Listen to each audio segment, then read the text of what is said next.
A very warm welcome here from a very sunny spring day in Haus Merion nearby the Goetheanum. I'm very happy to start today with these thoughts about Hugo Bergmann. And these lectures, both of them today, around his biography later and first about some of his thoughts, are in the series of lectures on the general anthroposophical section at the Goetheanum, the Department for Anthroposophy, in this series of lectures about the Jewish humanism. This lecture started in 2021 with Buber, Martin Buber and Franz Rosenzweig. Then 2022 we had lectures about Hannah Arendt, Primo Levi, Hans Jonas, Simone Weil. The next year we had Landauer, Gustav Landauer, Maria Darmstädter, Emmanuel Levinas. And then last year we had Scholem, Kafka and Margarete Sussman. All of them are available to be heard also in the website of the General Anthroposophical section. You are very invited to join there. And there are also some of them already published way as books, first in German, maybe later there will be translations into English. And so we went through all that persons with their own approaches to impulses for the humanity of the human being. In a certain sense, in a dialogue that it's possible to be heard maybe years after their own lives. We can see these dialogues afterwards. And we have the responsibility, I would say, to make these dialogues visible, to make these dialogues perceivable. And this year now, 2025, in a certain sense, in these impulses coming from the Hebrew humanism, as Martin Buber called it, we arrive here, closer to the Goetheanum, with these two persons, Hugo Bergmann, and then later, during the year, Ernst Müller. Both of them really, in fact, in their biographies connected closely to Rudolf Steiner and to anthroposophy, each one in his own way and manner. Hugo Bergmann was a close friend, we can say, or a friend of Rudolf Steiner. And when in 1961, on the centenary of his birth, of the birth of Rudolf Steiner, all around the world, people thought on him in many places. There was just one place in university context, in academic context, in which there was really a tribute given to him, and this was in the university, the Hebrew University in Jerusalem, and it was done by Hugo Bergmann. He was the only one who really organized there in the university this tribute to Rudolf Steiner and his work. And this is a very special relation, I would say, that today, exactly in the 1st of April, on the 1st of April, 100 years ago, that means 100 years ago, 2 days after the death of Rudolf Steiner, which was in the center of our coming together here at the Goetheanum in the last days, but worldwide in very different contexts and groups and people. So 2 days, 100 years ago, after his death, after Steiner's death, there was the foundation of the Hebrew University on Mount Scopus in Jerusalem. This endeavor to found a place for research, for learning, for teaching, as a core endeavor for the human beings whenever we live the culture, the reality of our common human life. Yeah, And I brought here two little things, hopefully they are visible. Here we can see one picture of this foundation, and if you will see lots of people and a very open field where these speeches 100 years ago were given on Mount Scopus in Jerusalem. I will try to make it a little bit visible here. And a very interesting and beautiful thing was the ticket of admission. The ticket of admission for this ceremony, for this festivity, I would say, was written in Hebrew, in English, and in Arab language, and maybe you can see it here.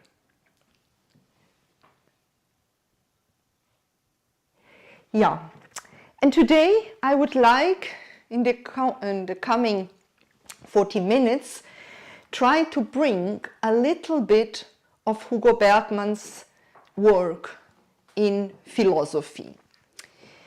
We will later on hear about him, about his unbelievable rich life of relations, of work, of learnings, of teachings, of publications. He was born in December, on the 25th of December 1883 in Prague, but he lived most of his life, first in Palestine and then later after the foundation of the state in Israel. And he was, from his youth on, very connected to the Zionist movement, to the questions on this very complex, difficult endeavor. Yeah, he became immediately after his immigration to Palestine 1920 the head of the National Library in Jerusalem, and then he was a lecturer in philosophy in the Hebrew University, a professor of philosophy, and also rector of this university.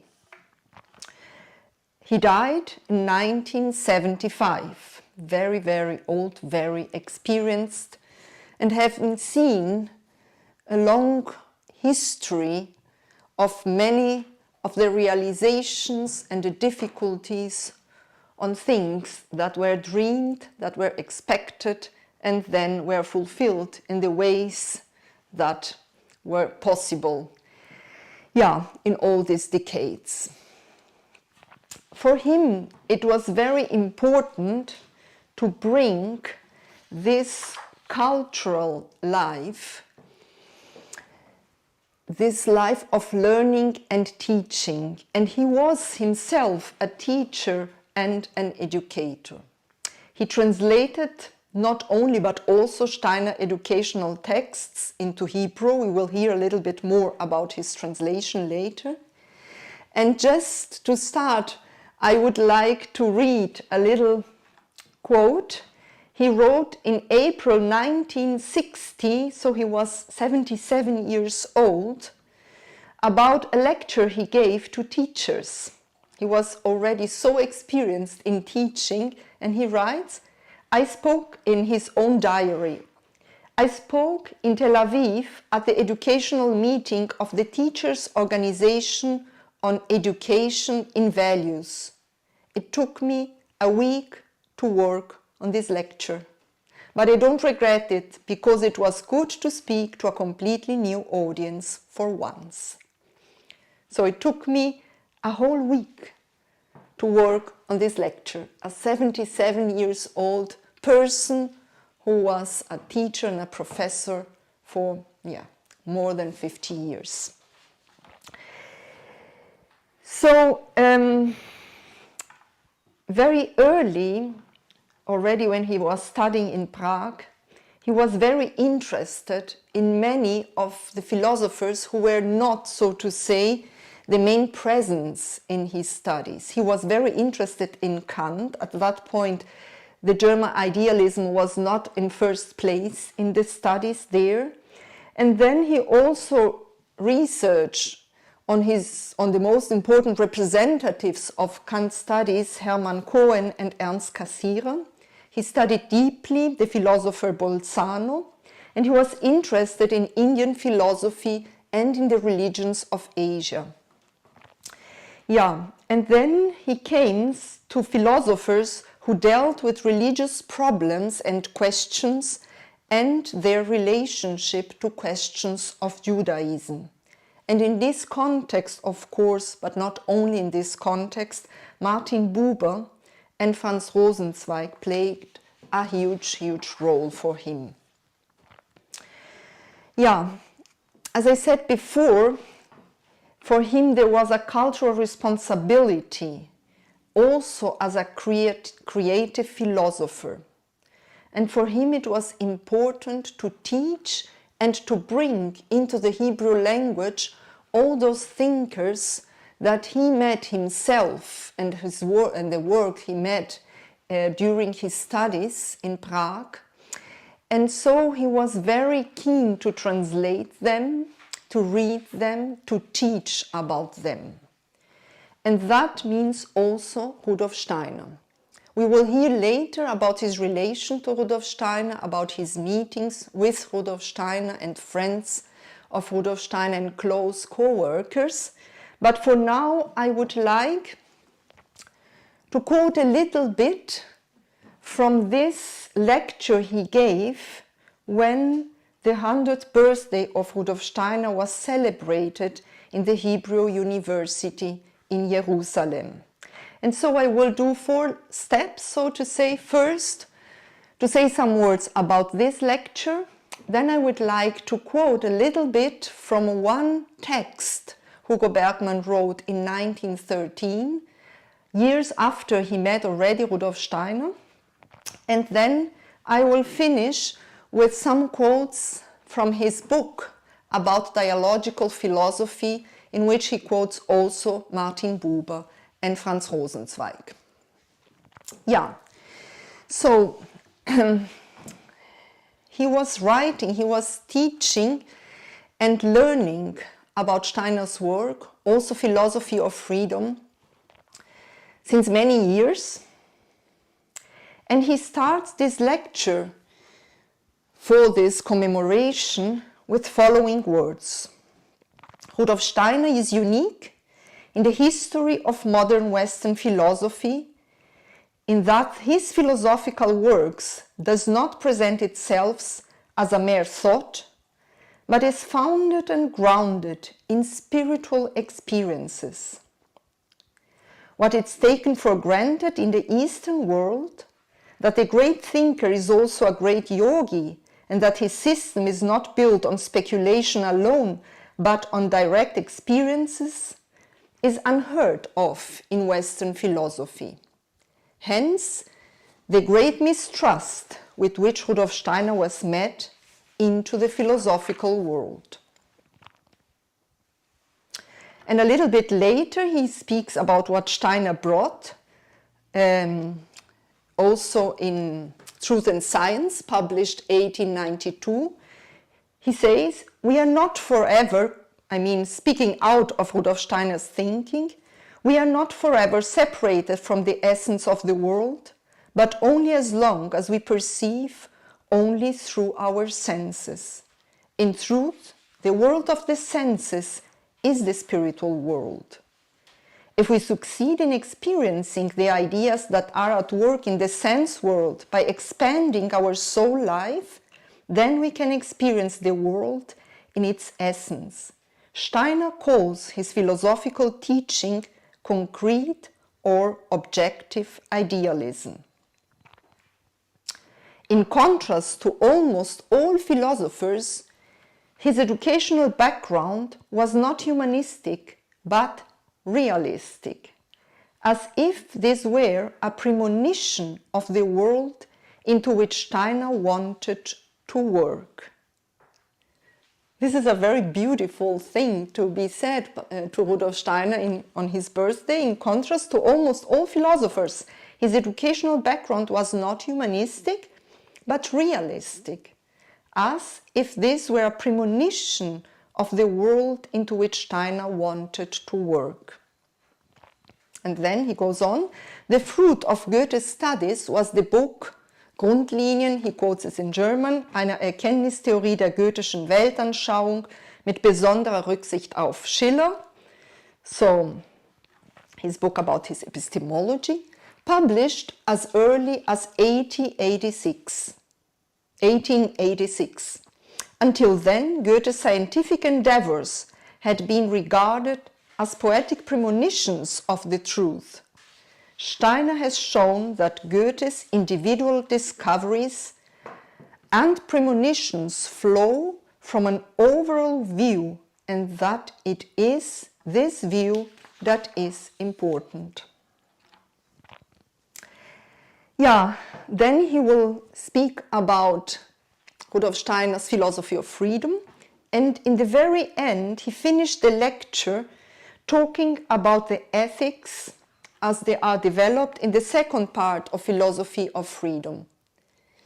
And he concludes speaking about the moral world order, and at this point he mentioned not only what Steiner developed, but also he includes, surprisingly I would say in this context, but not surprisingly at all, he includes Albert Schweitzer and Mahatma Gandhi. And the way he ends the lecture is, I would say, a little bit astonishing, beautiful, astonishing. I quote, "The moral world order is the free work of the human being. Behind the acting human being is not an existing world order that is alien to the human being, but it's the human being himself. Each of us is called to become a free spirit. Man is not a finished product. Therefore, the argument about whether man is free or not is misguided. Man should become free through his own power. Steiner thus integrates ethics into the theory of development. Morally free life is the continuation of an organic development, the emergence of new moral ideas through the moral imagination. We could refer today to Gandhi's non-violence or Schweitzer's respect for life, corresponds to the emergence of a new species. Human development within the spiritual hierarchies is of cosmic significance." Yeah, so he finished his lecture on this very special moment, 100 years after Rudolf Steiner's birth. And now I would like to go into this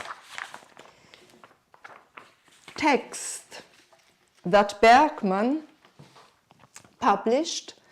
It is a text from the book John and Jerusalem, Collected Essays, and it was published with 15 essays from the years 1911 to 1918. It was published in 1919, and the last essay in the book is called The Sanctification of the Name, and it was written in 1913. So it was written some years after he met Steiner, some years after he met Buber, Martin Buber. And I will bring this text because in this text he will underline, in a certain sense, something that we can find later on also as what he will underline in the dialogical philosophers. So first we heard his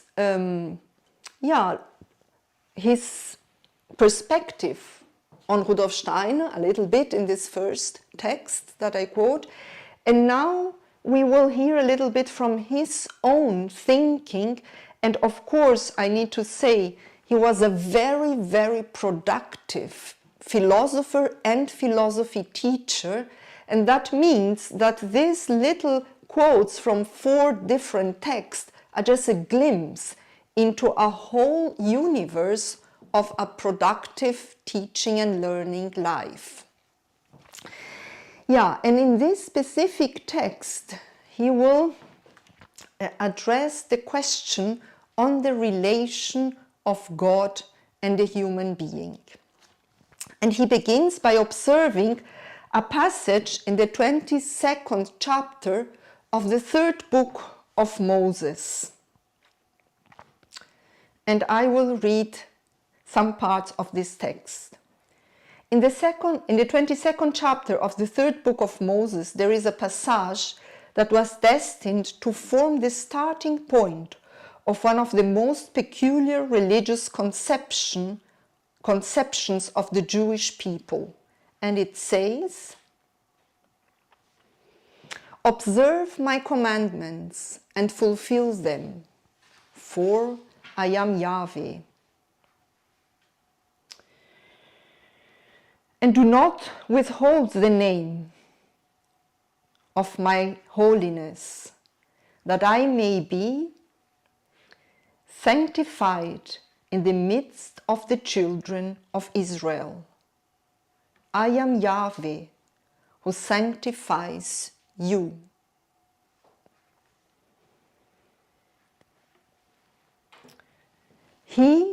So Yahweh speaks about himself both things.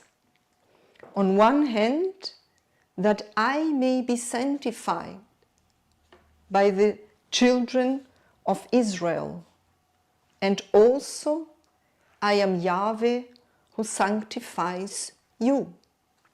And I will read the same quote now in the translation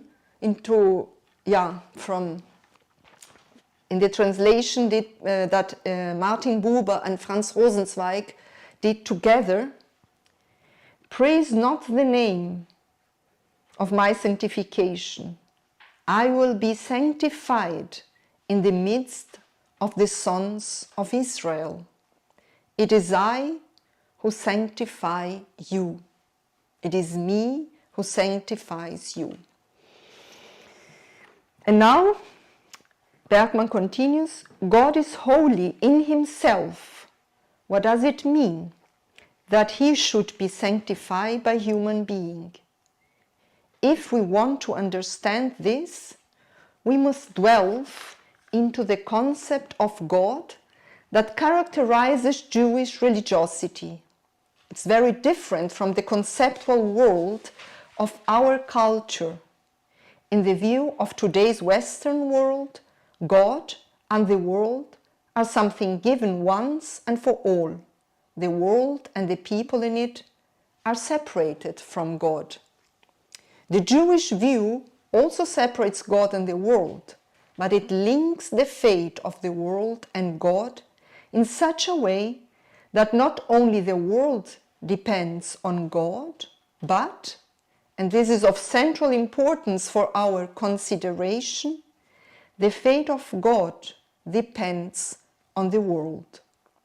We can perhaps best characterize the contrast between today's view and the Jewish view by saying that the relationship between God and the world is somehow static in the European view and it's dynamic in the Jewish view.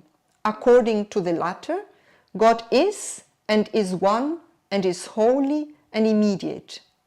The Jewish view sees God from the standpoint of the human being as the goal and task of human life.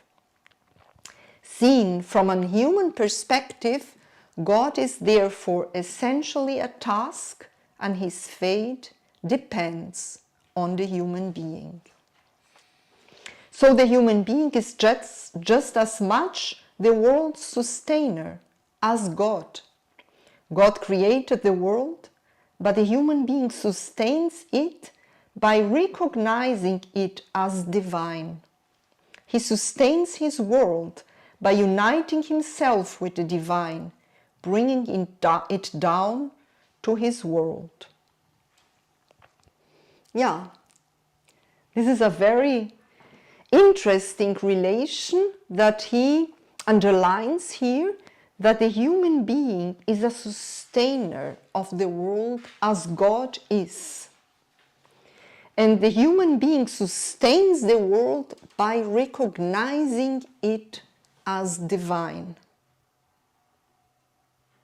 And then a little bit further, thus, in the Jewish view, the human being is both creator and creature, created merely as long as he has to be pushed, conditioned like a thing from outside in order to act. Creator when, freeing himself from the chains of external coercion, he rises freely to the moral action. As a moral being, human being is his own self-creator, as the Talmud teaches in detail. Yeah, so here we see, in a certain sense, we can hear, for those who have read already the philosophy of freedom, this, that a human being is free in and for his moral actions. Maybe so far about this text written in 1913, and now I would like to go to this book that he wrote 1961, about the dialogical philosophy. And I read a little quote from his diary that he wrote on the 25th of October 1961. He writes there, "Today I began to prepare the lecture Dialogical Philosophy, and I decided to begin with a historical sketch based on Steiner's Riddles of Philosophy. Only now I have adopted my view of the course of Greek philosophy." So he decides to begin with an historical sketch based on Steiner's Riddles of Philosophy. And now I read the end of the continuation of this, what he wrote in his diary. It's somehow interesting in the relation. "Today in school, before evening prayer, I heard a Hasidic saying, 'Fruit sprouts from the earth.' Someone asks, 'But you first have to sow something in the earth for it to grow.' And the rabbi replies, 'If you put love in the ground, this root will grow.'" It's interesting, he writes that in the same, the line after when he wrote, "Today I began to prepare this lecture about dialogical philosophy and decided to begin with an historical sketch based on the Riddles of Philosophy of Steiner." Yeah, so, and now I will read just some lines of the introduction. Later on, he transformed these lectures in these texts. He works a lot on that. And I read some lines of this introduction. "Around the beginning of the 6th century, there was a radical change in Greek consciousness. Before then, it was mythical. The Greeks animated their world with imaginative, mythical, or symbolic forms. Their awareness was like that of the poet or the dreamer today. But at a certain moment in this time, this mythical consciousness was transformed into a cognitive awareness. Abstract thought appeared on the altar of man's consciousness, a phenomenon specially well described at the beginning of Rudolf Steiner's book, The Riddles of Philosophy. It is obvious that such a change did not occur all at once." Yeah, so in the introduction, inspired by Rudolf Steiner's writing, and then he will start the book going into great detail about Kierkegaard. Then we have a chapter called Transition Thinkers from Feuerbach to Rosenstock. and then a chapter about Franz Rosenzweig, and later then the last chapter about Martin Buber. He met the work of Franz Rosenzweig, Bergmann met the work of Franz Rosenzweig in 1918, and then he will accompany his work, and he will also translate many texts of Franz Rosenzweig, give many lectures about him, and he also studies him. We will hear later how he was a student all the time. He studies deeply many philosophers again and again. And when I say he studies, we can see in his diary how many times he says he was reading Nicolas of Cues with friends, with other professors, reading his work.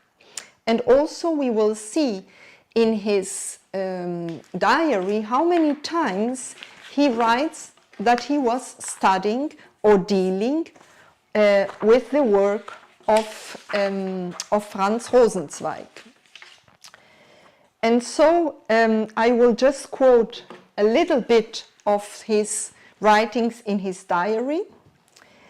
And as an example, in the 29th of February 1960, he writes, "I worked on Rosenzweig during the day, especially on the great atheistic theology, which I had not known.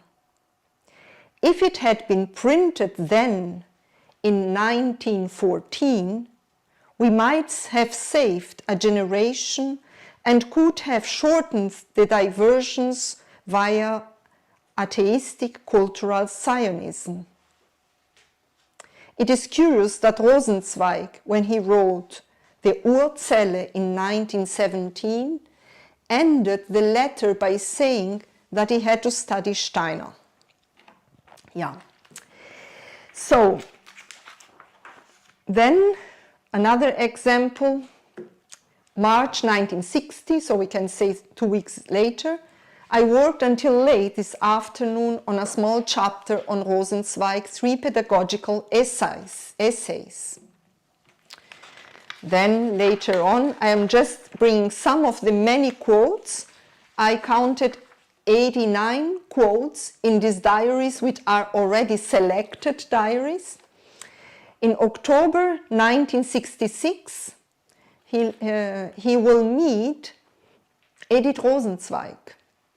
He meets Rosenzweig's wife, and she was there to discuss how to deal with the work, with the letters, with the legate, with all what was produced, written by Franz Rosenzweig. So he writes, "At lunchtime, Edith Rosenzweig was with us and told me that she intended to publish the collected writings of Franz Rosenzweig." And in December 1966, he writes to his very close friend, Robert Welsch, "It's Franz Rosenzweig 80th birthday on the 20th December, and the university should have a party, but who can manage it all? The Star of Redemption has now been translated into Hebrew and should be published, but it can't appear in Hebrew without a detailed commentary. But who will write it?" So he's still concerned and dealing and writing, in these years. I will just quote very short parts of this beautiful, beautiful article or chapter he wrote about Franz Rosenzweig. And first he makes an introduction, an overview also on the life of Rosenzweig, but then on his thoughts, and reminding those who are reading that Rosenzweig really, in a certain sense, inaugurates a new way of thinking, das neue Denken, the new thinking, in which he tries not to think in systems that embraces the wholeness of reality, but in which the diversity of reality can be sustained also in thoughts. And the main differentiation in these realms of reality are the three: God, the world, the human being.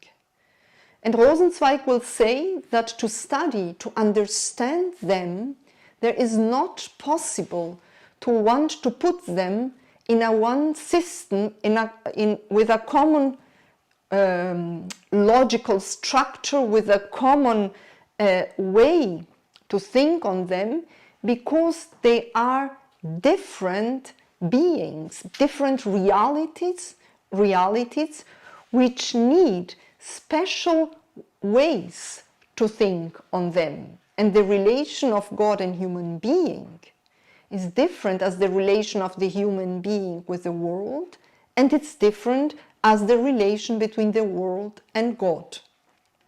And to look to these differentiations in relations through thinking, through knowledge, is what he is doing also in his main book, The Star of Redemption.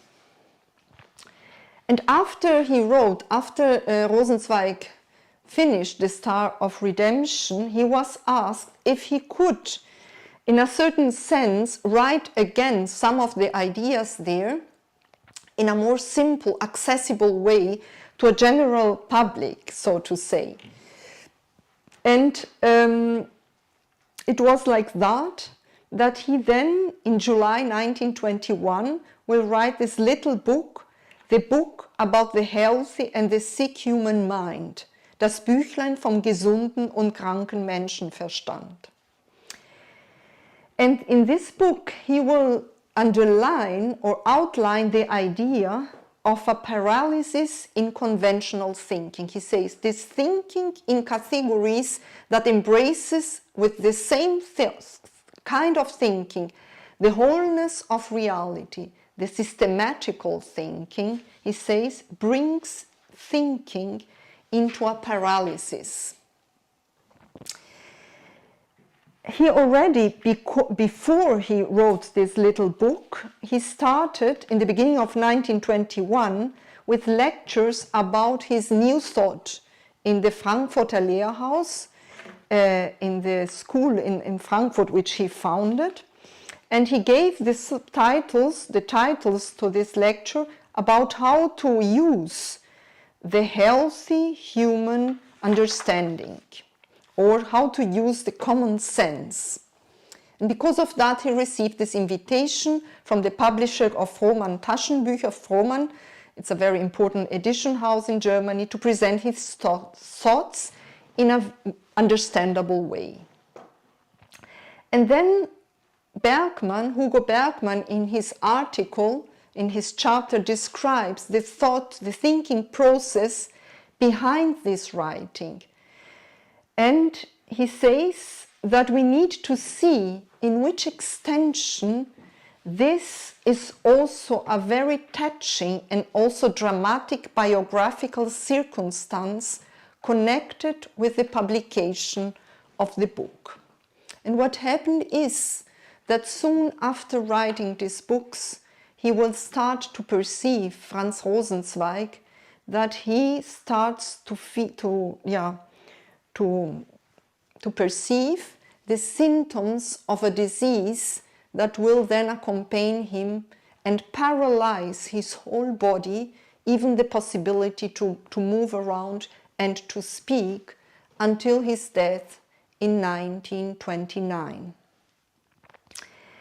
And I think it's very interesting that Hugo Bergmann, writing a book about philosophy, about dialogical philosophy, about these thinkers who think in speaking and hearing, and who hears and speaks in thinking, that he brings this biographical aspect in the midst of his chapter about Rosenzweig. And I would like to quote him. Rosenzweig, in the introduction to the second part of the Stars of Redemption, explained the essence of miracle as a sign or a prophecy fulfilled. It is not the supernatural event that typifies the miracle, but the correlation of a prophecy and its fulfillment. From this standpoint, Rosenzweig's life and work are replete with miracles. He was actually about to be converted to Christianity, but turned his back on it and returned to the very depth of Judaism. His book was written on army postcards during the war in Macedonia. When he wrote Understanding the Sick and the Healthy, he was still perfectly healthy. Classical philosophy was described as a paralytic, and in the Star of Redemption, he offered his method of new thinking as a cure. 2 or 3 months after he finished this short work, he felt the first symptoms of the paralysis that eventually spread to his entire body, even affecting his power of speech. He died in 1929. Even these 8 years during which he was so ill were a veritable miracle in terms of his literary productivity and intellectual alertness. This book, which is a detailed description of paralysis, turned out to be a prophecy that found a dreadful realization in Rosenzweig's life. He states ironically in the book that no man is so healthy as to be immune from an attack of this paralysis. He was referring to paralysis in philosophy. Today, in hindsight, it is difficult to read these cheerful, ironic words without a sense of shock. Yeah, and then he will describe his ideas in detail, and I would just go to the part in which he describes this relation in between God and the human being. And we will remind ourselves what he wrote himself in 1913 about that. So in the relation between God and man, God's love for the individual is that what redeems the human being from lowliness. God, now I quote him, God loves the individual and, through his love, liberates him from his solitude.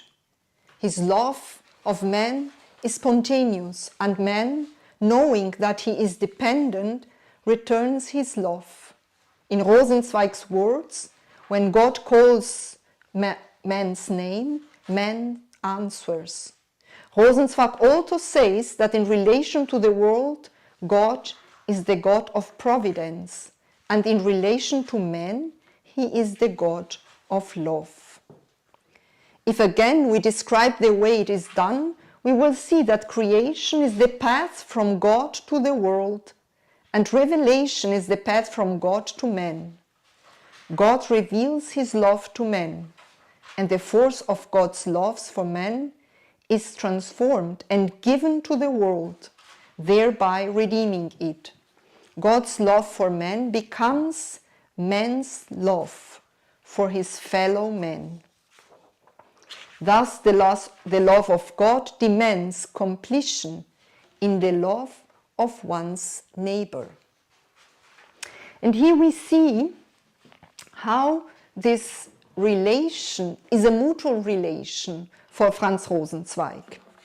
And now to finish this first part of our moment dedicated to Hugo Bergmann, I would like to bring a very short quote of what he is writing about Martin Buber. Martin Buber accompanied Hugo Bergmann his whole life. He will have daily, in some weeks, it was a daily relation with him, sitting together to discuss politics, to discuss what was going on in university, on the library, also accompanying Martin Buber, who went to Palestine in 1938, very late in his life, we can say, He was expected to come, after the foundation of the university, but he took his while to come. And Hugo Bergmann was very close to him and accompanied also very difficult moments. It was not easy at all these years there. So the fourth part of Bergmann's book is dedicated to Martin Buber. And I will go directly to this text. And it is the way in which Hugo Bergmann will finish this whole book about philosophy of dialogue, dialogical philosophy, looking to the I-thou idea of the thinking of Martin Buber. I-thou, this book published in 1923, accompanied also the thoughts and the teachings and their own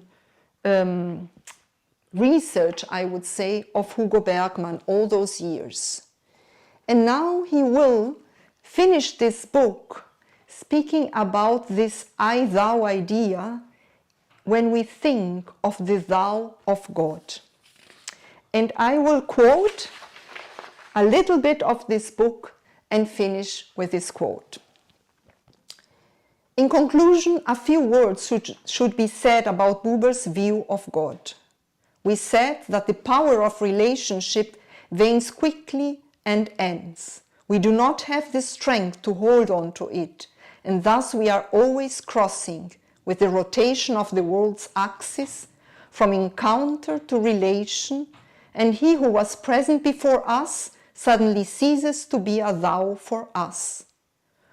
Only one thou never ceases to be a thou for us, and that is God. Our relationship to God is a relationship that connects. Buber perceives the relationship between God and man and God as a relationship through dialogue.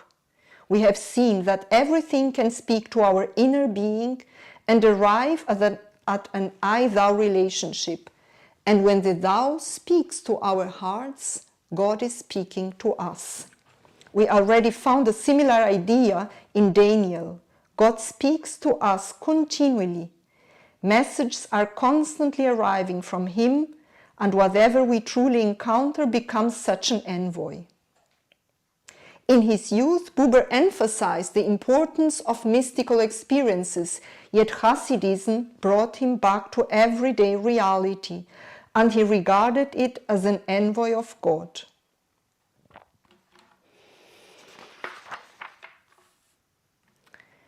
And so, the following words of Buber provide an appropriate summary to this essay on his philosophy of dialogue.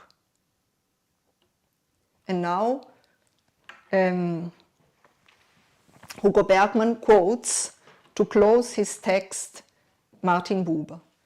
Do you know that you are in constant need of God, more than all else? And do you know that he also is needed of you with the whole of his eternal being? How could man come into the world if God had no need for him? And how could you come into the world? You are dependent upon God, and God is dependent upon you. There is divine sense in there being a God, a world, and you and I.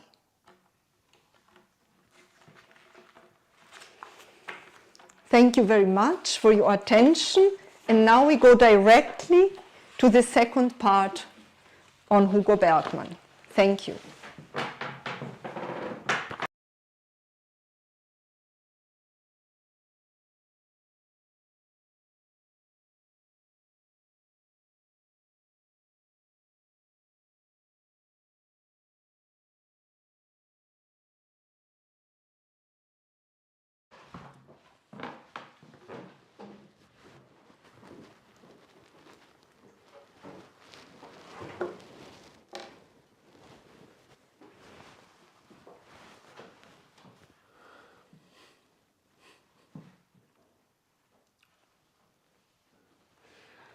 So I will continue after this wonderful, not introduction, it was kind of a deepening than an introduction.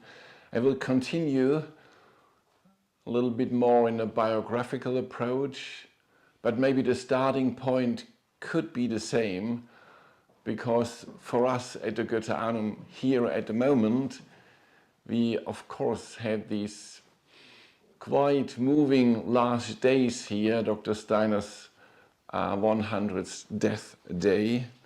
So I will turn our gaze back to the moment in 1961 when Hugo Bergmann at the University of Jerusalem talked about Dr. Steiner, and in the evening gave a lecture or a very personal contribution in the Elijah branch of Jerusalem, how Rudolf Steiner saved my life. I will come back to it. And as Constanza Kaliks mentioned, he brought Dr. Steiner to the university, and not only to this celebration, but also, as she mentioned as well, different courses at university, Hebrew University, Mount Scopus. He was lecturing about Dr. Steiner's philosophy of freedom. He was also translating Steiner into Hebrew, how to gain knowledge of the higher worlds, and also other texts. And he gave this mentioned radio broadcast in 1957, ending with the words, Dr. Steiner died in 1925, aged 64, after a life that had consisted entirely of struggle and labor. One of the great teachers of mankind. The encounter with him was a tremendous experience in my life. These words sound in our days, if we, as I said, commemorated Dr. Steiner's death, and also the month before, when Bergmann said, a life entirely of struggle and labor. And also in 1961, maybe good to mention that he published the foreword, or wrote the foreword to the US-American edition of The Philosophy of Freedom under the title Philosophy of Spiritual Activity. And also interesting that in his foreword, Hugo Bergmann mentioned also the connections in between Steiner and Kant.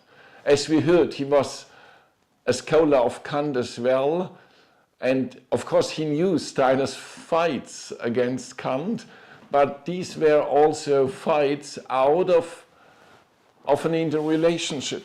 And it was very typical, I think, for Bergmann that he underlined also the connection between Steiner and Kant. And as he wrote in this foreword, the transformation of Kant's idealism, he called it a subjective idealism, to an objective idealism. And last word from the Goetheanum, it is also maybe good to know, most of you probably will know, that he visited twice. He saw the first Goetheanum, showed to Bergmann by Steiner himself. It was in 1920, on the way to Palestine. And he came back 37 years later, in 1957, on a hot summer day. It was difficult for him to climb the hill, and it was the second Goetheanum, without Steiner physically present. Yeah. So just to mention it here, in Edith Marian's house on the hill.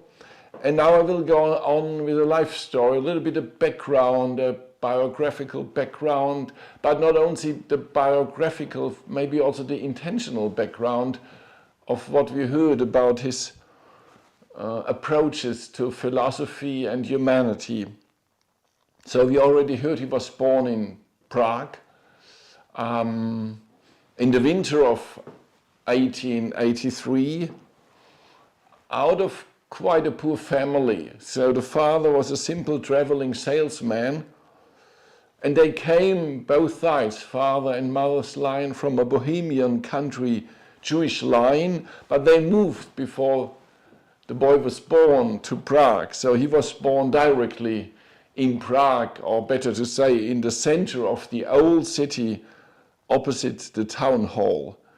And there's a wonderful description of Hugo Bergmann of this situation about what surrounded this apartment as history from the other buildings. And at the end of his text, he said, history means destiny, karma, and destiny looks at us from all sides here in Prague.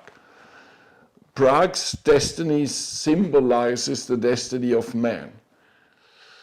It is a very deep city, very old, very deep, this Prague city. It meant a lot for Hugo Bergmann, not only for him.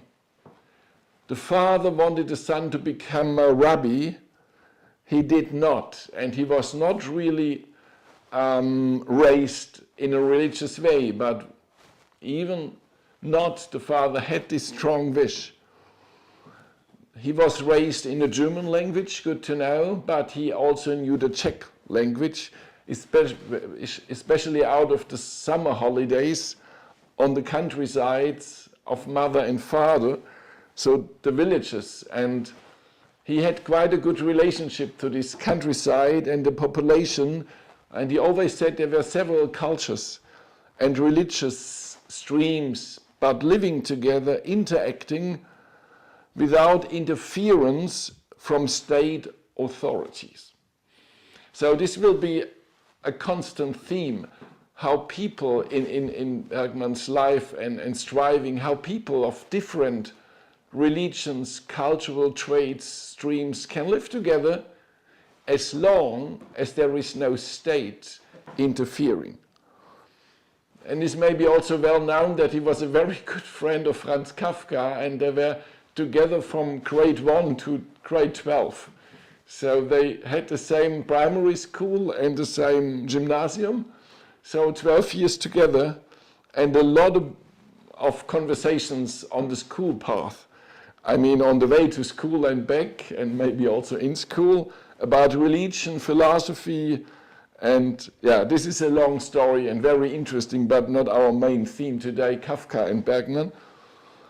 And then they both went to university beginning of the 20th century, 91, and they started both with chemistry, but then Kafka went on justice, and Bergmann, the path was, as we heard, to philosophy, but also including mathematics, physics, which was not untypical at these days. And he was very active in a Jewish Zionist students group, Bar Kochba named. He discovered Zionism quite early, when he was 15 years old, so as early as Gershom Scholem. We had also talks about him, and he went on this path, also in the students group. There's a very famous letter to Kafka in 92, where he described him, his path to Zionism, and also saying it's not an expression, or better to say, he said Zionism is only an expression of my longing for love, because I'm aware that thousands of others suffer as I do. I want to walk with them.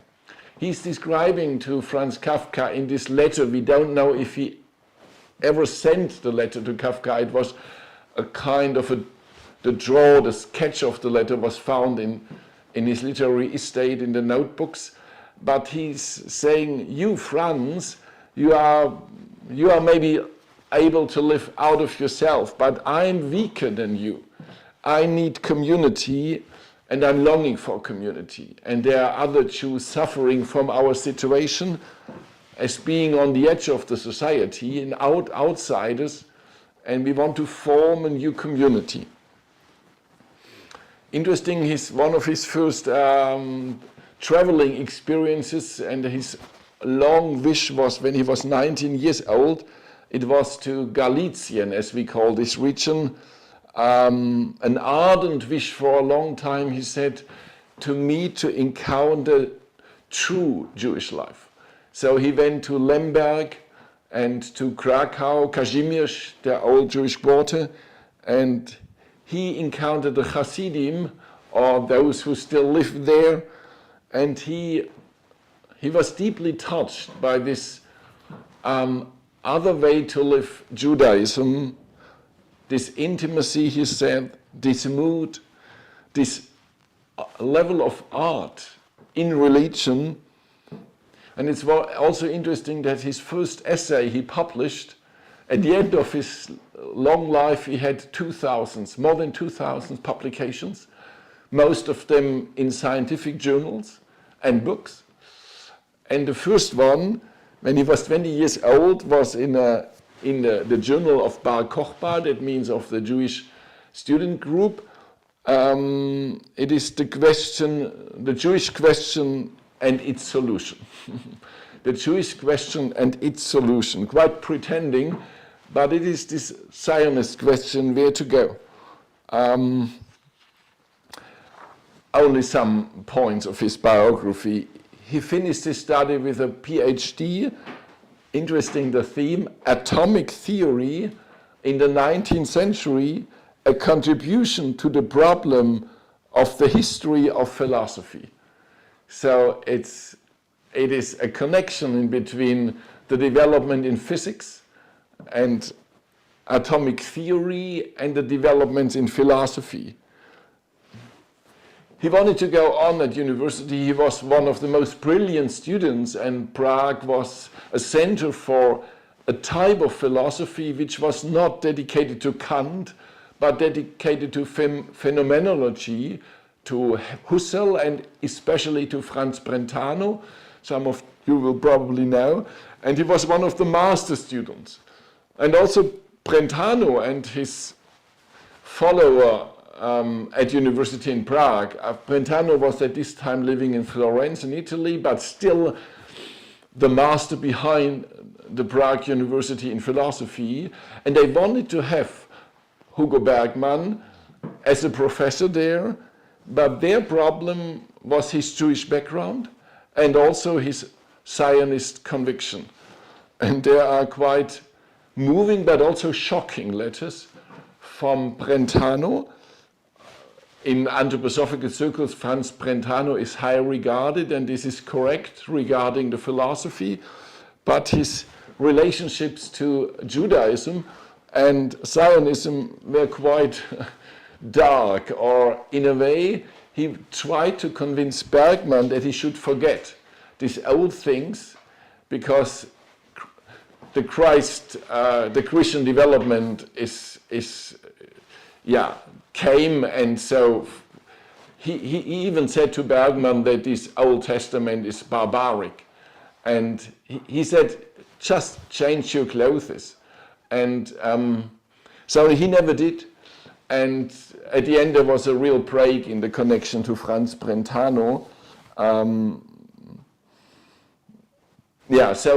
But for many years he tried to go on at university, and also the family wanted to have him as a professor, especially mother and father-in-law. It was quite remarkable that he married in 98 Else Fanta out of a very rich family and a very moving family situation, quite known in anthroposophical circles, but I don't know if still today. Berta Fanta and her sister Ida Freund were one of the two first students at University of Prague, or guests. They could listen to the lectures, philosophy, both highly intelligent, brilliant women from an extremely rich family from the Bohemian landscape. And Berta married a pharmacist in Prague, and Ida a lawyer. So both sisters were then rooted in Prague. And in this house of the pharmacy, in the old market of Prague, there Berta Fanta really opened a kind of saloon, a kind of an intellectual debate club. And very famous guests came to her, so not only Hugo Bergmann, who was a student and later on a doctor, but also Albert Einstein and also later on Rudolf Steiner. And so it was an intellectual club, more or less, a philosophical club as well. And this son-in-law for Berta Fanta was, she thought Hugo is the one for her daughter, but she was keen on having him at the university, not because she needed this, but she saw this genius. My dear Talmudist. But this is a word of her daughter Else, the first wife of Hugo Bergmann. At the beginning, the family, Fanta, was not fascinated by the Zionism as well, but later on they came closer to Hugo's ideas. So he approached also an anthroposophical element. It was not only anthroposophy, it was philosophy and anthroposophy, mainly rooted in the surrounding of Berta Fanta. And his first publications were then on phenomenology. So in 1908, the book Investigations into the Problem of Inner Perception. And he became, first of all, an assistant of the library, the university library of the University of Prague. And then in 1909, obviously, there were interesting, he heard the first lectures of Martin Buber, who came to Prague to lecture about speeches on Judaism, and Steiner, who came to give other lectures. So in a way, Buber and Steiner came in the same year to Prague, and he started to read Buber as he was reading all the time books and philosophers, but also Steiner. We know that he came across the philosophy of freedom in 1910 and the book How to Obtain Knowledge of the Higher Worlds in the same year. And in 1910, so he's born in 1883, I said, so in 1910 he was 27. They went together, Else and him, to Palestine first, via Alexandria, a trip over 4 weeks, and with deep, deep experiences. The country, the landscape, the population, also the Arab population, and a visit to the National Library, which already existed. He was not the founder. The National Library in Jerusalem was founded by a Russian doctor and Zionist, Yosef Hassanovitz. He was the man who gave the first 8,800 books in 1895 to Jerusalem, but he had the idea to devote himself in its further development. But also he touched the Arab question, and in a lecture or in an article he published a year later, remarks on the Arab question in the Zionist journal Palestine, which was edited by his friend Ernst Müller. In 1911, Ernst Müller refers to what he called the unfortunate error of dating back to Herzl, according to which Palestine is an empty land. The reality is that there are living over 500,000 people, and they cannot be expropriated. We don't want to displace anyone. This was in 1911. We are not coming to Palestine as conquerors or colonizers. Also, unfortunately, he wrote in 1911, I have noticed that here and there people would like to treat the Arabs like the Europeans treated the blacks. So he pointed out that there is an already existing problem, but he also stressed that the country is big enough and offers enough space for Jews and Arabs to live together. Coming back, he was still going on and striving if there is a possibility for habilitation in Germany. So he visited Husserl in Göttingen, he visited Hermann Cohen in Marburg, he went to Frankfurt, he went to Tübingen. It was not possible as a Jew and a Zionist. He went to the Bologna Congress, not for habilitation, but for giving a lecture, as Dr. Steiner did as well. And Bergmann said Steiner was horribly mocked and ridiculed in these philosophical circles. He brought Albert Einstein to a lecture of Steiner in Prague, but he was not fascinated. Again, the letter exchange with Hugo, with Brentano, who wanted still to have him Baptist, to do this transformation to Christianity, to save the career. And in one of the answer, Bergmann is saying, I have far too great a reverence for the ceremony of baptism to allow it to be performed on me without experiencing the spiritual processes within me that carry it. He was not saying yes to a ritual without inner spiritual conviction. And then he's saying, you know, and if you say we still conserve, we still keep the Old Testament, it's not the only thing we do as Jews. Above all, wide circles today are aware that the figures of Jesus and the apostle belong to Jewish spiritual history, and therefore the contrast to Christianity cannot concern its original form.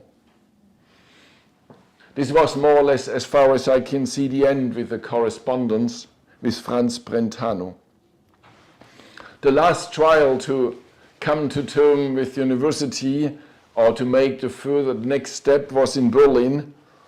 And it was interesting. At this time, there was a little family. They had two children, Elsa and Hugo, and they moved all to Berlin, but also Berta Fanta came with them. And they lived for a certain time in Berlin and trying to do the next step in the academic career, but also when going to the internal lectures of Dr. Steiner. Even he was no member of the society and never became a member of the Anthroposophical Society. Steiner allowed him to come in. He was deeply touched, as well as by the mystery dramas he saw in summer 1912 in Munich, but also visited in Berlin Martin Buber. And in the same year, 1912, when Steiner found this door nach Hell for the project for a school for spiritual science, the Vienna Zionist Congress, and Achat Ha'am took part, but also Ernst Müller, but also Berta Fanta, but also Hugo Bergmann. It was in Vienna, as I said, the Vienna Zionist Congress decided, among other things, the founding of a Hebrew university in Jerusalem. The idea was older, so Buber brought the plan in 1992, 10 years before. But in 1912, the Zionist Congress decided to really go on with this idea. 1912, the same year when Dr. Steiner found this ground here for this project. Quite interesting. In 1913, the first child, this was the year when the first child was born, sorry, they moved to Berlin together, but together meant the wife Elsa and mother-in-law. But now the first child was born 1913, and the name was given Martin, and probably because of Martin Buber. And 1913, and in this year he edited a book, Words of Moses, a translation of the Pentateuch, and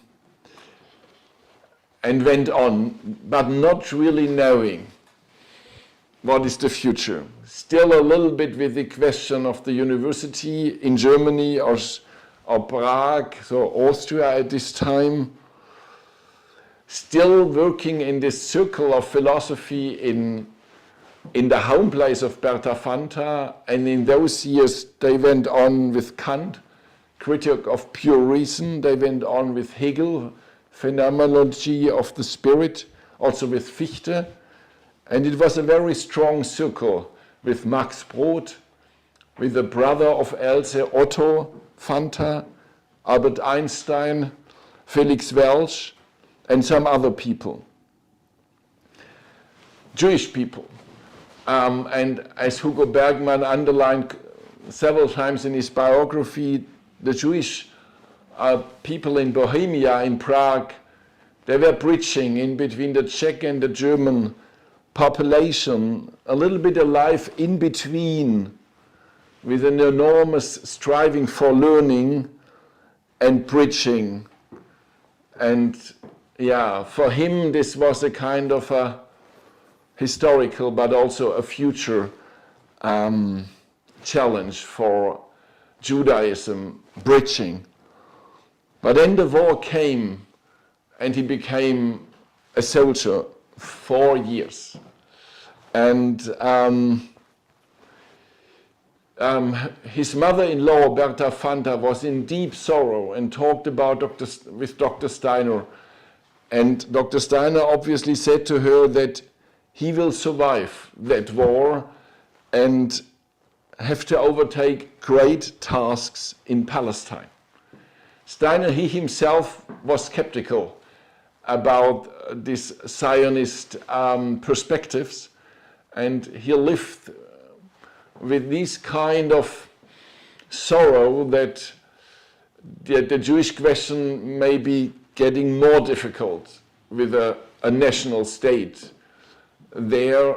And he, at the beginning, hoped that they will live in Europe and go on to imbue European culture and to penetrate it, and not going out of Europe and starting another state experience. But also interesting that at this time Dr. Steiner said to Berta Fanta, he will overtake important tasks in Palestine. For Berta Fanta, this was the reason why she partly regained hope, but she decided to take him out of the war. And it was quite a fascinating woman. She succeeded. In what she did is that she made a training as a nurse and tried to come to the frontier line as a nurse of the Red Cross. And she really succeeded to come to him. And then, because she knew about his heart problems, she organized his transformation to a hospital in Vienna. So he was for a certain time out of the war in Vienna due to Berta Fanta, and indirectly due to Steiner. And this was the main content of this evening lecture on the 27th of February 1961 in the branch in Jerusalem, how Dr. Steiner saved my life. This was not by Dr. Steiner's teachings or books. It was by this hint to Berta Fanta that there will be a future task in Palestine for him, Hugo Bergmann, and the motive of Berta Fanta to get him out of the war. And she finally succeeded. Very interesting letters from Vienna to Rudolf Steiner in 1915, and just he said that he experienced horrible things in the war and have many, many questions, especially about destiny and accident. So why this soldier survived and the other one not?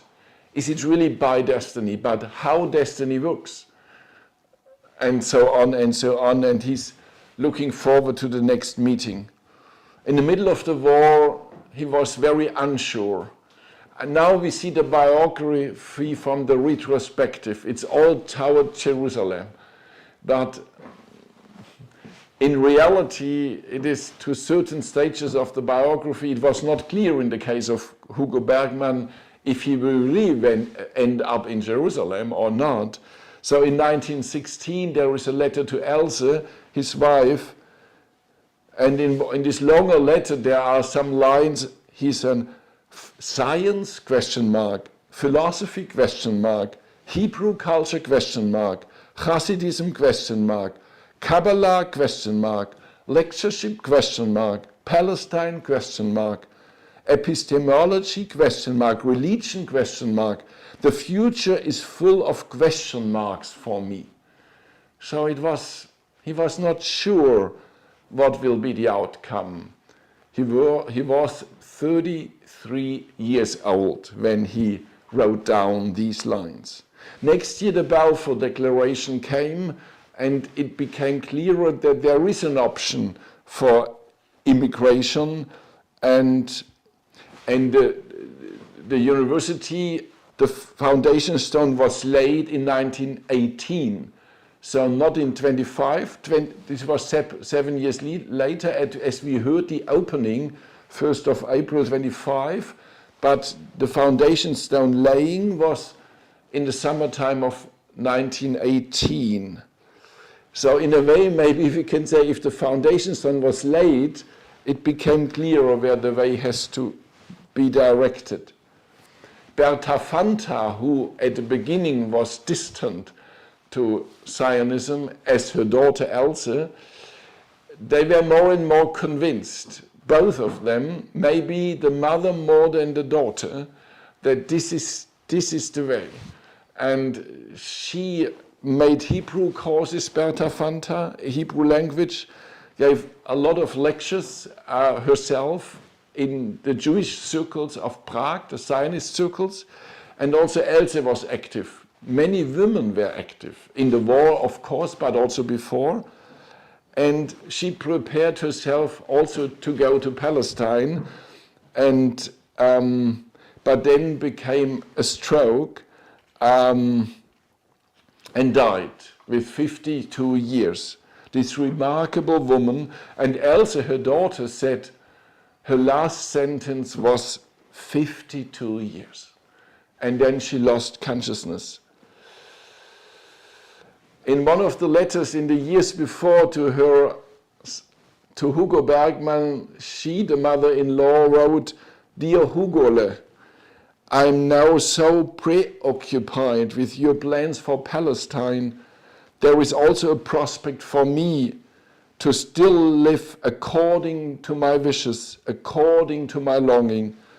I imagine that everyone who lives in such a community will literally feel the blessing of their daily work, that they will finally gain solid ground in the fulfillment of their duties towards others without having to give up their individual aspirations. Imagine, it would be ideal to still to be useful to you in my old age as a cook or supervisor of a kitchen for a community.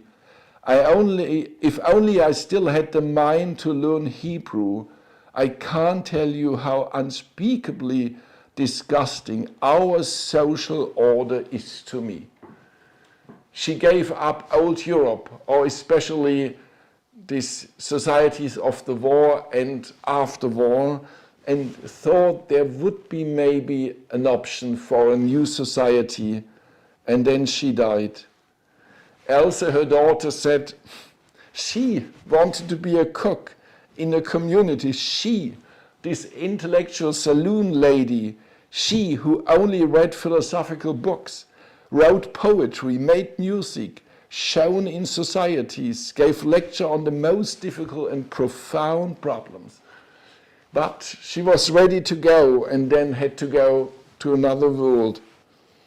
There's a wonderful text of Hugo Bergmann sitting beside her when she died, when I was alone with the dead. Quite remarkable what he knows there in his diary. Also saying, for you, he's talking to her, for your life was nothing but an experiment in death. And this hour which you are now accomplishing is the goal of your life.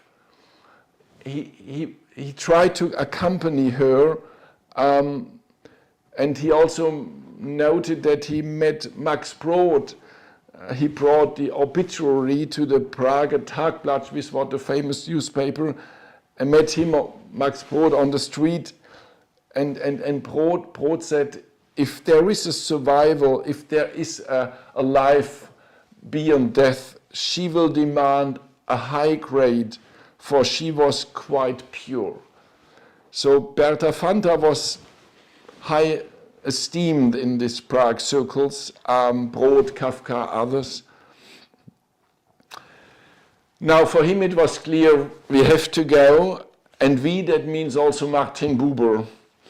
He really, for him and many others, Buber was the teacher and hesitated to go to Palestine, and there is an interesting correspondence in between the two of them. But also interesting new articles of Hugo Bergmann about the needs in Palestine. And he said in 1918, the vital question will be the relation to the Arabs. Our schools must be open to the Arabs. We must speak their language to them in newspapers and books. A Jewish-Arab society should endeavor to make the deep commonalities in the history and nature of the two people fruitful for a prosperous coexistence. So they belong together as neighbors by history and also by culture, even if there was a different development. Yeah. And then some step to Palestine via Switzerland, interesting for us here because he became one of the representatives of the Jewish National Council of the new Czech Republic, and the representative of the countries met in Paris for the peace conference, and on the way they had the first meeting in Zurich, and then he met Steiner, Zurich in Bern, and he first met Gershom Scholem in Bern. Very interesting encounters with Steiner, but I have no time for them now, and with Scholem. And then in Paris he got an invitation to go to London first, and becoming there responsible as a secretary for the new school organization in Palestine. So how to establish a cultural school system, education, and so on. So he moved to London without Elsa and without the two children now. There was a daughter born, and it was not easy for him because in London and also in Paris he saw that there was a lot of organization work, but also a lot of political things. So the Zionist organization was an organization, and in a letter he's saying, I now have one main wish, to be rid of this party drive and to sit quietly with books. Above all, I'm driven back to philosophy. I see the great task of building up a philosophical literature in Hebrew, to build, to create. This political chatter here is good for nothing, and as far it has strength, it draws it from what is positively created in the past. So he mistrusted a certain over-organization, political drive in that preparation, but anyhow he kept the position in London, and the family came to London.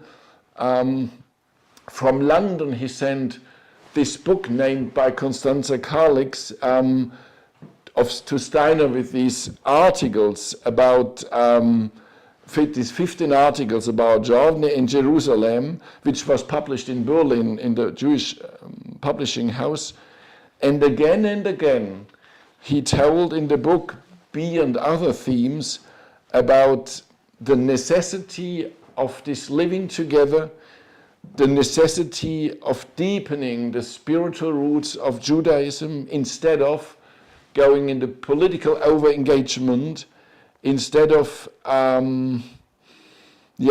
spend all the forces in creating a national state, but still saying it's a huge chance for a new shaped life. And he's describing the problem of Judaism in the exile is always that they had no chance to create and shaping daily life. So it was a kind of being guests, and the only thing they could do was intellectual life or religious life. For him it was a return to reality, to creative development, also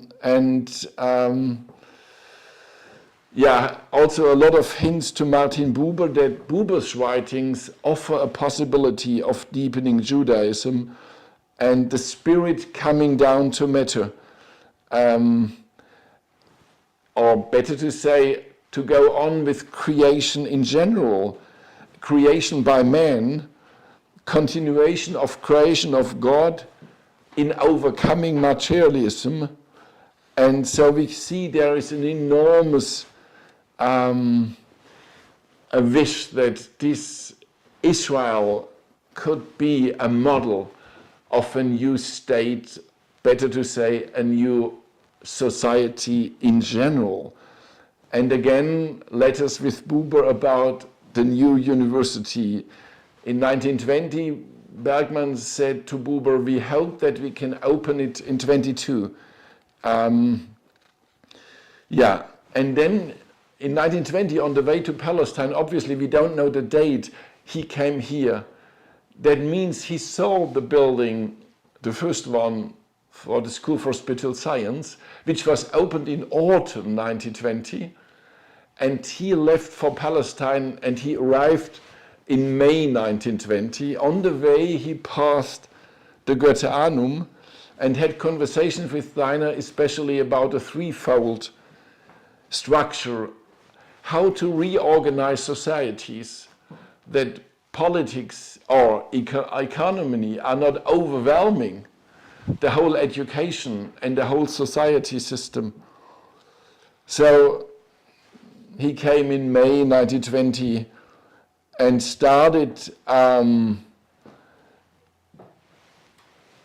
partly at a university, at a library, which was not a university library, but a national library, but also in a German school for Arab orphans, where he learned the Arab language and cobbler's trade. As all these Zionists in those years, he wanted to have a handwork, a professional possibility to root. So in his case, cobbler's trade, but also the Arab language. Much more to say, but in question of time. And first letters to the friends in Prague were quite enthusiastic. This happiness of labor he is describing, this joy of devotion. Okay, there are enough worries and struggles here, but despite all the worries that often weigh you down, I would never have believed that in Palestine you could enjoy such moments of pure happiness as I see now. Obviously, it was from the beginning much more difficult for Else with the language, the Hebrew language, but also to adopt to the country, not forgetting Europe, but the transformation. And it is not a lecture about her, but her biography until they were divorced, but also later, was quite difficult as far as I can see. He was concerned, but he had to go on his striving. He also knew a kind of Palestine loneliness, as he wrote in a letter to Welch. Also because the friends of Prague, they did not come, only some of them. And he said, we all need you here. And not in only numbers, but this element also of the Bohemian Jews, or this Prague element, because it's a fight to death here, he said in a letter. It's a big step. In a notebook entry after 10 years, after 10 months, the big step to Palestine has been taken. What have I given to the country? What has Palestine given to me? I have begun to organize the library with all my energy, and I have the feeling that this energy is not lost for the country. I've brought some intellectual life through a number of essays. I've played no small part in bringing about the unification of the working class. What has the country given me? A broadening of my knowledge of the Hebrew language, a deepening and revitalization. And for me, this is not something external, as which another language, but rather a piece of my soul that I painfully and with difficulty recapture every time I learn a new word. And of course, the country has given me everything that I have given to the country in the same breath. Because for me, working here and working on myself are identical. I have the happy feeling of working on a permanent contract. And every step I take in the library is done with the happy awareness, you are building. You are building. 1921, and he went on over 50 years, more than 50 years to do this. And building. And even wars in between, a lot of struggles, a lot of crises, he went on. Also with intellectual life, as we heard from Constanza Kaliks, more than 2,000 publications. And I could name now many of the books and encyclopedic works and so on. But you also heard that he said he took an important part, and he was very modest, but he took an important part in the unification of the working class. He became very active in the society and in politics. So the Histadrut and many of these new groups and organizations, he was very active. Also very active in what is called the Brit Shalom. Probably you know this is the same year than the foundation of the university. That means in 1925, this Peace League was founded. It was mainly around the university in favor of a binational peace state. And he demanded another behavior towards the Arabs than some or a lot of the Zionists had. A biographer of him wrote the particular Christian Hussite humanism, which was based on the peaceful tradition and theological thinking of the Bohemian brothers, can characterize Bergmann's spirit. So this Jewish author traces back the lines to a kind of Bohemian, böhmische Brüder, a peaceful tradition of living and thinking together.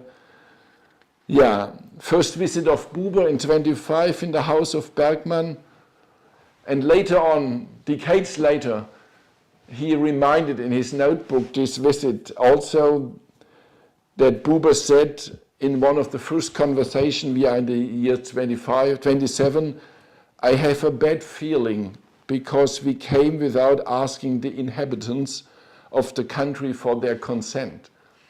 So Buber was he was a promoter of Zionism, but always till he died, he was also a preaching person and not popular in Jerusalem, unfortunately. Then later on, he became, now back to Bergmann, he started to teach philosophy at university in November 28. It's interesting, the second Goetheanum was opened, so the real School for Spiritual Science with the building was opened in autumn 28, and Bergmann was nominated as a lecturer for philosophy in November 28. Cholem accompanied to the first lecture.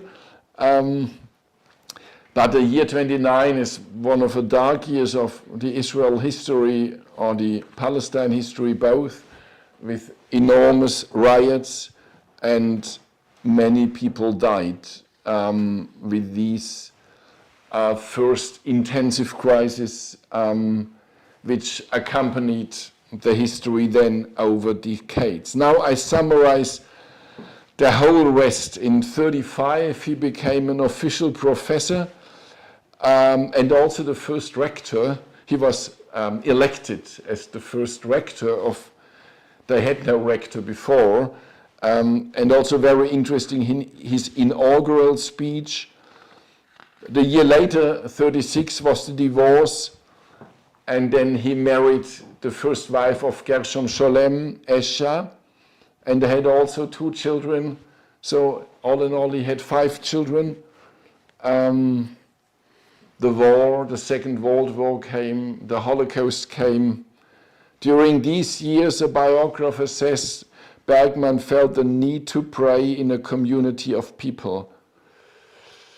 He was a deeply religious person, and he was really engaged in peace. He was the representative of and leading the delegates of Israel, or of the University of the Brit Shalom group in India in the springtime 1947. There was a congress in New Delhi about inter-Asian relationships, and he was leading the delegates from Jerusalem, but also met a lot of Indian thinkers.